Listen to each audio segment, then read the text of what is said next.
యుద్ధ ప్రాతిపాదికన గండ్లు పూడ్చండి. అధికారులకు ఎమ్మెల్యే వసంత ఆదేశాలు.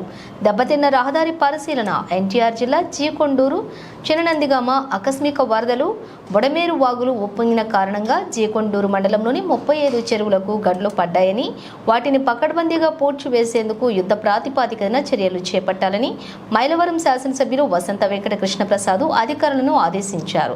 నిర్మల్ జిల్లా బైన్సా పట్టణంలోని వినాయక నవరాత్రుల సందర్భంగా హిందూ ఉత్సవ సమితి ఆధ్వర్యంలో వివిధ పాఠశాలలకు చెందిన విద్యార్థులచే సామూహిక నృత్య ప్రదర్శన నిర్వహించారు. విద్యార్థులు చేపట్టిన నృత్య ప్రదర్శన చూపర్లను ఎంతగానో ఆకట్టుకుంది. ఇటు ప్రదర్శనలోని సుమారుగా 500 మంది విద్యార్థులు పాల్గొన్నారు. అనంతరం వివిధ పాఠశాలల బృందాలకు మెమెంటోలు అందజేశారు. పలువురు మాట్లాడుతూ ఈ కార్యక్రమంలో పాల్గొన్న ప్రతి విద్యార్థులకు పాఠశాల యజమానులకు ప్రత్యేక ధన్యవాదాలు తెలిపారు. మా ఊరు అవతల బుడవేరు ఉంటుందండి. రెండు వచ్చి ఇక్కడ కలిపియండి. మాది కలిసి అల్లేరు కాడికి వెళ్తాం. అది 1 కిలోమీటర్ కొట్టేసి ఏది బుడవేరు కోర్లు కదా. ఇకపోతే ఇది రోడ్డు, ఇది పోతే ఇంకో చెరువు ఇవ్వండి. మాకు 2 ట్యాంకులు అండి, 8 కళ్ళు అండి మొత్తం.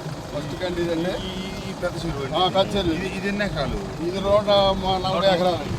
140 ఆఫర్ చెరువు 90 ఎకరాలు. 33 మీటర్లు 7 మీటర్లు. దీని 8 కళ్ళు అండి. 8 కళ్ళు అండి. 2 చెరువులు కదా. 2 3 చోట్ల పడి 3 4 అండి. తరుణంలోనే 2 వచ్చినాయి అండి. 4 ఇది 5 అండి. 5 అండి. 5 వాళ్ళు ఇరిగేషన్ మరొకసారి వచ్చారు, నిన్నే వచ్చేళ్ళారండి.